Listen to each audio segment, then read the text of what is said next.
Hello again, and we are back with another author's notes, I guess, is what I decided to call it in my head of Card Zero. Yeah, like I was saying for book two, this is where I really started to realize that I actually am not a completely terrible writer, and I kind of know what I'm doing. So, kind of like the dynamic, even with P and D, has changed a lot from the beginning, where they were like kind of enemies, and then just D being a lot more of a happy character. In this chapter was kind of freaky to everybody. Like her smiling, that was really weird because throughout the entire one she just wasn't talking to anyone.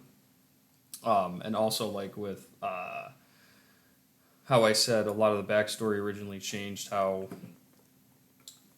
I added nullifier in there and said that he is no longer with us. So that's kind of adding another character and adding another layer. But that makes sense in terms of how would anyone control someone like her. Actually, I don't think I ever touched on this. So Dee's ability is something that I think is really cool. So she doesn't have super strength. She doesn't have super durability. It's her ability is resistance. So if you for example, let's just say Superman punched her, she can withstand it to about point 0.1. So she can physically take that punch. Like she can physically be pushed, and she can if she forces her body, she can slowly push him back, but she does not have super strength. It's basically just enough to and not cause damage to yourself, because obviously punching super fast, like if I were to say, well, okay, she's not gonna get really hurt from it, but that, I mean, she would get her bones broken or something like that. But if she goes like that with Superman, she can slowly push him back. It's something like that, and that's why it's actually a pretty gross thing. But in some of the future rewrites that I did, it's literally whenever she does anything. So if she wants to do something like jump really high, she literally pushes her legs down and just basically tells her body I'm going to jump 50 feet in the air, and then you hear just crack, like her bones cracking, which is just really gross. But it's that is realistically what would happen for her ability. It also makes her not really age that much. It's all encompassing for a lot of things because it's just straight up resistance. So that's an ability I always really liked because it's not super strength. It's technically not, but it's the resistance ability of it where you're just jumping really high, just brought on by the fact that you're telling your body to you're telling your body to do it, and it's not actually a real super strength. So it's something pretty unique. I haven't really seen that too much in fiction, obviously, because it's something I came up with. Um, yeah, D, just talking to Doug. Uh, See the cat. I actually kept him in some of the future rewrites. He's not really there too often because I don't know. I just really wanted a cat, and they called him C. So there we go on that. Uh, what else was there? So yeah, P. I never really actually gave him a name either, believe it or not. He's just called P in my head, as well as the fact that he's not really in the future rewrites. I was thinking of it where, I mean, I guess I can get into that later, what was done with rewrites, where originally the idea is the whole pilot thing, the first part where he fights Dreamer and then they slightly get along is the first part. And then the second part would be Doug and all of them go to Europe, and he is brainwashed and taken by Sarah's squad, which consists of Doug's brother Zeke, Howard, Vortex, and her. And then after that, she brainwashes him again because it's not her power, but that's someone else's power. So this is where it keeps going kind of off the rails. But he would be in a squad where he would be with P and Vortex, and they were also mind wiped, so they have no idea what's going on. So that was something that I originally thought of, but obviously it's like too much to try and hold on to it. But yeah, I never really gave him a backstory. And now this is something that actually irritates me in life, where like him giving himself a ridiculously long name, Peripheral Sight Man. That's kind of where like the government numbers come from, where it's an actual in lore explanation. That's something that irritates me. Like, if you had a government agent, why would you call him something stupid? I guess for, let's just say the Fantastic Four, it's a lot easier to remember Mr. Fantastic, the Thing, the Human Torch, and the Invisible Woman. Like, those are all pretty much exactly what they do. Aside from like Mr. Fantastic, that's kind of like a really weird one to think about. But all the other ones are just, they make sense. Having the designation be like D is her like government name would be AM dash D. Actually, that would be it, because they don't have more letters. But for like Doug, it would be AM dash D dash 0 dash 7. So that would be America D Squad 0 number 7. So it's super easy to like make sense of that, where you could easily remember it. And like also why there's the 0 that I did, like the 0 with the line through it, is because there's a letter with O. So you can't take that name. So the 0 with the line through it means it's 0, as opposed to like the O letter. Where was I with that? Oh yeah, just names. Oh dude, I hate that. I hate like the idea that someone would name themselves something stupid, like, when he goes on saying the Metal Menace, Geode Girl, the White Wonder, like just so many names that would never happen. Jack reviving himself, being a precursor so he can revive other people.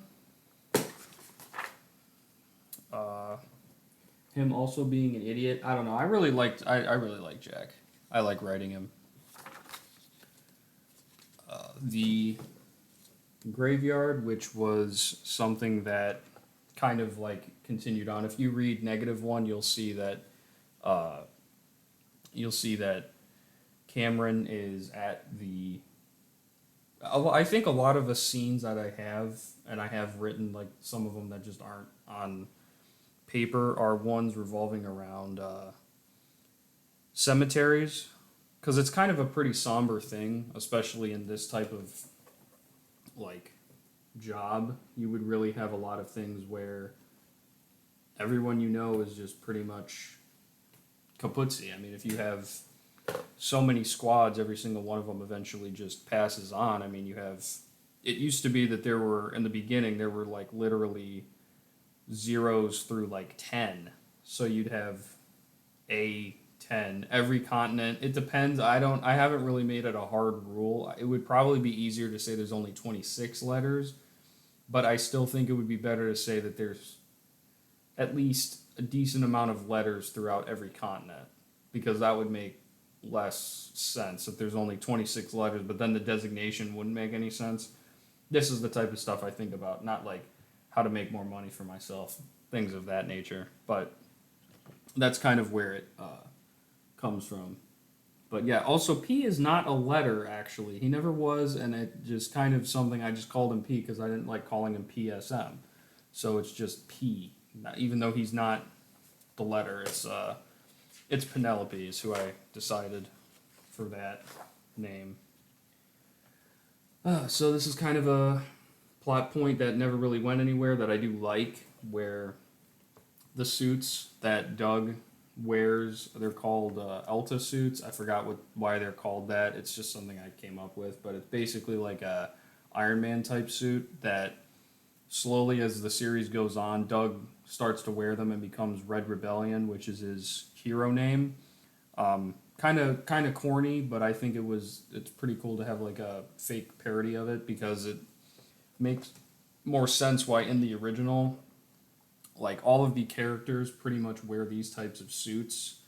I don't have a picture of Boom right now, who's one of the characters in like a In-Betweeny little story I made. I made so many stories based on this, but basically it just explains how like the technology kept going. Where I think a lot of things in fiction, why would people not hit people in the neck immediately and just end them right there? So that's where an explanation came up where it's like they wear neck guards all the time because having them just be able to throw punches super hard, they would immediately target what's the most easily.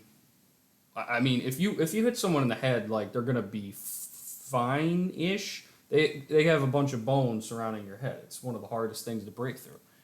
Um, but in terms of like hitting someone, if your whole goal is to end someone, you're gonna go for the most weakest part of your body. You're not gonna go for their legs. You're gonna go for their neck or their heart. So that's why I've always been like, well, it's just stupid. They would all do that. If someone had superpowers, if we realistically lived in a world with superpowers, they would find the easy win button. There wouldn't be like Dragon Ball Z type, oh, I'm gonna like power up and I'm gonna like make a Kamehameha like super far away. Like, no, you would immediately go for the throat every single time. Something that's literally what I thought. It was like, well, why wouldn't they just, they would end it as quick as possible. They just go for the throat. I'm like, oh, literally, they could just immediately go for the throat. Like if Doug had, even if he had like a 5 pound ball made of metal and just immediately chucked it at your throat, like that's it. Like you're not even going to be able to walk away from that. If he hits you in the leg, like yeah, you'd at least be able to use your powers for a second or two. So that's why I'm like, okay, the neck guard. That's where it kind of came from. So this is where Doug. It is a retcon that Sarah was a villain. I did like the fact that they eventually became like brothers and hung out all the time. And this is also another explanation of like cards will protect you automatically.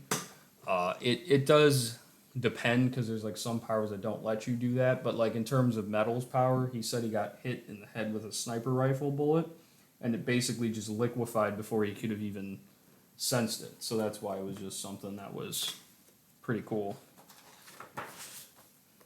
So they were getting together. Sarah's getting mad. This kind of shows them doing that. Yada, yada, yada. I really like this smug moment from Doug. This is also, I don't know if I really would want to keep it as he was a shooter.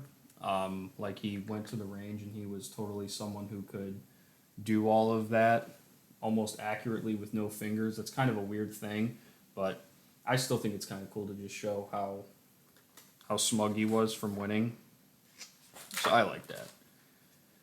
And then, oh, the betrayal. This is where it's like really good. And I have it, like, he goes.